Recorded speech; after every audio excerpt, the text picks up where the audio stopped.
You're an international student in the UK, pouring your heart and soul into your degree, dreaming of building a future here, and then bam, your student visa is about to expire, and the old rules force you to pack up, fly home, and gamble everything on a re-entry that could cost you thousands and shatter your plans. But what if I told you that's all changed in 2026, and you could flip the script without ever leaving British soil? If you're watching this right now, glued to your screen because you're that student staring down the end of your course, you need to hear this. It's not just a tweak in the rules, it's a game changer that could save you 3,000 months of agony and keep your entrepreneurial dreams alive right where you are. Welcome to UK Visa Update, where we cut through the confusion on UK immigration. And today we're diving deep into this bombshell shift for switching from a student visa to the Innovator Founder visa from inside the UK. Stick with me, because by the end of this, you'll know exactly why this could be your golden ticket, how to grab it before it's too late, and why missing out might be the biggest regret of your life. Let me paint the picture for you, because if you're like most international students I've talked to, and trust me, I've heard from hundreds, you're probably feeling that knot in your stomach as graduation looms. You've invested years here, maybe from halfway across the world, sacrificing family time, racking up loans, and pushing through late nights in the library. The UK's education system drew you in with its prestige, its innovation hubs, its promise of opportunity. But then reality hits. What comes next? For so long, the path to staying and starting something big felt like climbing a mountain with one hand tied behind your back.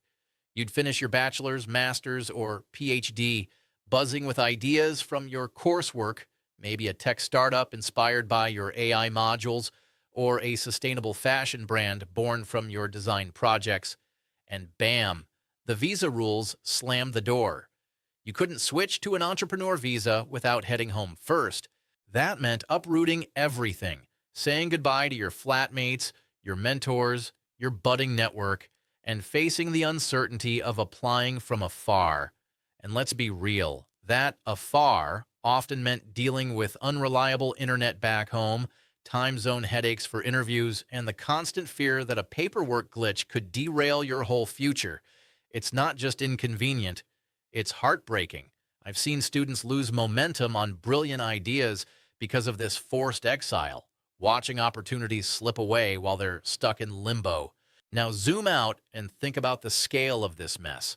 We're talking about hundreds of thousands of international students flooding into the UK every year, over 600,000 in recent stats alone, from places like India, China, Nigeria, and beyond.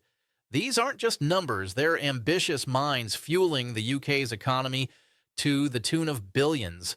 But under the old system, a huge chunk of them faced this visa cliff. Imagine, you're one of 50,000 or more entrepreneurial spirits graduating annually with ideas that could create jobs, boost innovation, and keep the UK competitive globally. Yet the rules were pushing you out, costing the country talent and the students' fortunes. Flights alone could set you back $500 to $1,000 round trip, plus weeks or months of rent in your home country while waiting, easily adding up to $2,000 or more in hidden costs. And that's before the emotional toll, isolation from your support system, stalled business plans, and the risk of your idea fizzling out. On a bigger level, this was stifling the UK's startup ecosystem. Think about it. The Silicon Roundabout in London, the tech clusters in Manchester, the biotech hubs in Cambridge, they thrive on fresh international talent. But when students had to leave to apply for founder visas, many never came back, taking their innovations elsewhere. Canada or Australia scooped them up with easier pathways, and the UK lost out. It's a massive brain drain, folks, and it was happening quietly year after year, eroding what makes this country a magnet for global talent. The human impact? Oh man, where do I even start? Picture Aisha, a Nigerian master's student in environmental engineering. She's developed a prototype for affordable water purification tech during her thesis, inspired by issues back home, but refined with UK resources. Graduation hits, and under the old rules, she has to fly back to Lagos. Her flight costs $800. She crashes with family, but the visa wait drags on for 2 months. In that time, her UK contacts go cold. A potential investor backs out because she's not on the ground, and the stress triggers anxiety attacks. She finally gets approved, but by then she's lost her edge. Her savings are depleted, and she questions if it was all worth it. Or take Raj, an Indian PhD candidate in fintech. He's got a blockchain app ready to launch, networked with venture capitalists at university events. But the forced departure means abandoning his shared office space, missing key meetings, and dealing with family pressure to just get a job back home. He spends $1,200 on travel and temp housing, only to face a rejection because his endorsement letter got delayed in the mail. Yes, that still happens. These aren't hypotheticals. They're stories I've heard over and over. Families torn apart, mental health strained, dreams deferred or destroyed. And for what? A bureaucratic hurdle that didn't make sense in a post-Brexit world where the UK needs every edge to attract and retain talent. It's not just about money. It's about lives disrupted, potentials unrealized, and the quiet despair of knowing you were so close, yet pushed away by red tape. But here's where it gets technical, and I promise I'll break it down without the jargon overload, because if you're scrambling to understand this, you're not alone. The Innovator Founder visa, rolled out to replace the old startup and innovator routes, is basically the UK's way of saying, hey, if you've got a killer business idea, come build it here. It's for entrepreneurs with ideas that are innovative, meaning they solve problems in new ways, viable, so there's a real market and you can make it happen, and scalable, where it can grow big, maybe hire people, expand internationally. Unlike other visas, you don't need a ton of cash up front, no minimum investment like the old days. Instead, the key is getting endorsed by an approved body. These are organizations vetted by the Home Office, like Tech Nation for tech ideas, or the Royal Society for Science-Based Ventures, or even university-linked accelerators. They review your pitch, a detailed business plan, market research, your skills resume, maybe prototypes or early traction. Fees?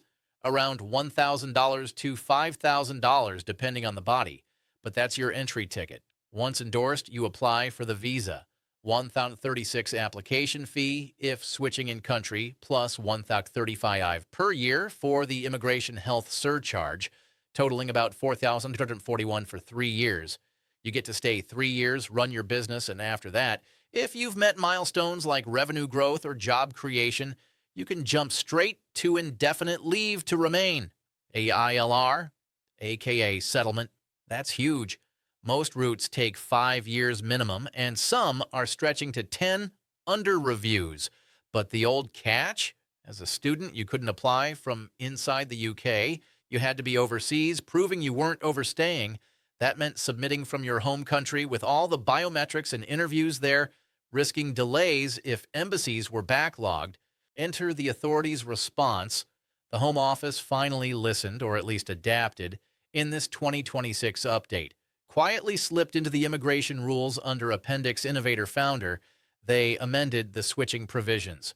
Now, if you're on a student visa, or Tier 4 for old-timers, and you've completed your course, you can apply in-country. No more mandatory exit. This came after lobbying from universities, business groups like the CBI, and even student unions highlighting the talent loss. The government's points-based system was meant to be flexible post-Brexit, but this gap was glaring. So they closed it, aligning with goals to make the UK a global innovation powerhouse, as per their strategy papers. But it's not a free-for-all. Safeguards are in place. You still need that endorsement to prove you're legit, not just dodging deportation. And the 28-day rule? That's from the General Switching Guidelines. Apply no earlier than 28 days before your visa expires, but before it does, or you're out. It's their way of ensuring you're not jumping ship mid-studies or lingering illegally. Oversight? The endorsing bodies are monitored by the Home Office. They have to report if you don't meet business progress checks every year. Fail those, like not showing growth, and your visa could be curtailed. Plus, the Home Office can audit your business anytime, checking for fraud. Concerns here are real. Some bodies have been criticized for high rejection rates. up to 70% in early data, favoring certain sectors like tech over others like arts or social enterprises. And if your endorsement gets revoked, you're back to square one, potentially facing removal. There's also the broader worry about immigration enforcement tightening. Net migration targets mean more scrutiny. So even with this change, approvals aren't guaranteed.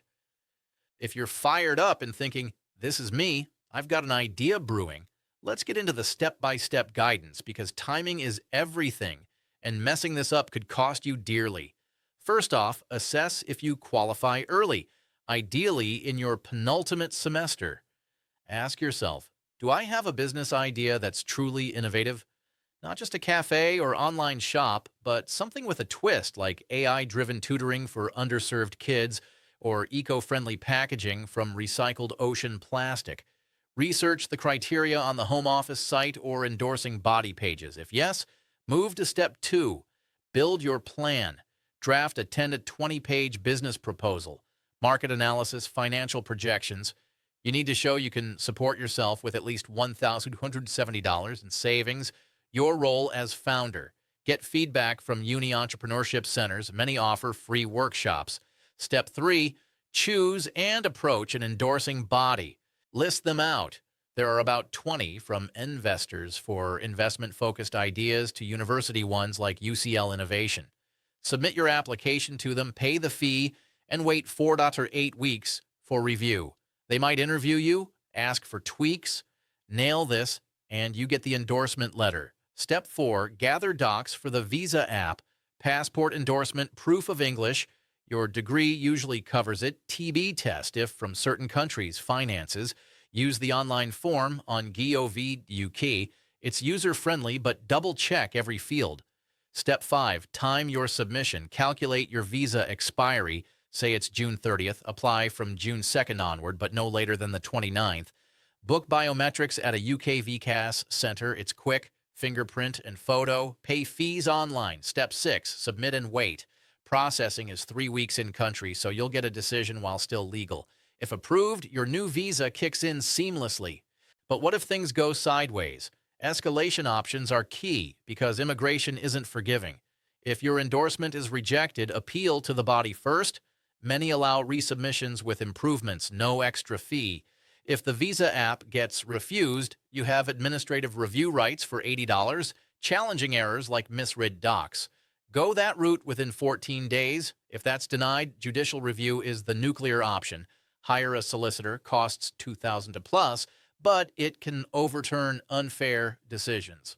Oversight concerns loom large here. The Home Office has been slammed for inconsistent rulings, with reports from the independent Chief Inspector of Borders showing backlogs and bias towards certain nationalities.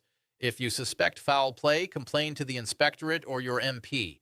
Groups like the Joint Council for the Welfare of Immigrants offer free advice, and if you're in a bind, like your visa expires mid-process, Section 3C protection kicks in if you applied on time, extending your stay legally until a decision, but don't risk it. Plan ahead. Broader worries. Endorsing bodies aren't perfect. Some have conflicts of interest, like favoring ideas that align with their investors. Push for transparency by joining student entrepreneur forums, sharing experiences. The system's evolving with reviews every few years, so stay vocal.